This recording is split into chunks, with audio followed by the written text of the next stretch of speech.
Right here, this is Azomite. I bought a 40-pound bag, I don't know, or maybe a 50-pound bag, I don't remember, about 5 years ago. And I'm just putting this much into each compost pile, not much.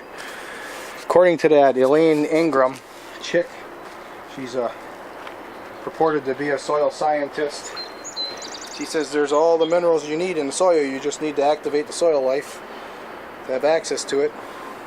Well, she's not right about iodine here in the Great Lakes, but she's probably generally right on broad acres.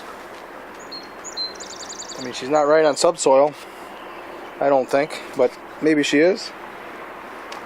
And if you're going to believe her totally, you're not going to do any of this extra additions.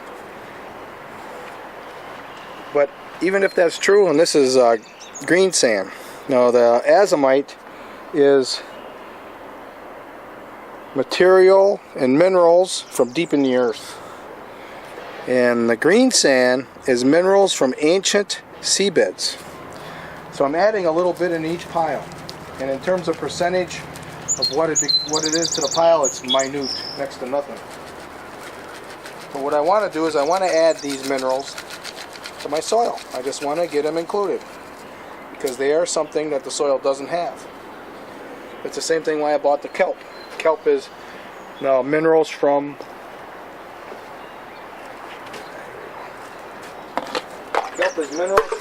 current oceans, and it came from Iceland, so it's northern ocean minerals, whereas the Greensand is ancient ocean minerals. And now it's going to be in my compost. And it's been in my compost for a couple of years now.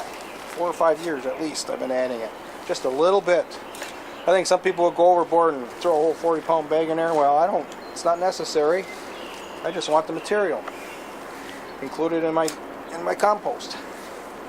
I don't think I'm adding a significant amount of minerals, but I might be adding something that's rare or harder to obtain because these are ancient sources. It's what the earth is made out of. It's what made the earth. It's what made the biology of the planet long ago. So I want to get that camera trained on the slot that I'm making. And I'll kind of explain it as I'm digging. I think that shows it pretty nice there. Right here's a slot. Am I facing it right? Yeah, right there. That's the slot.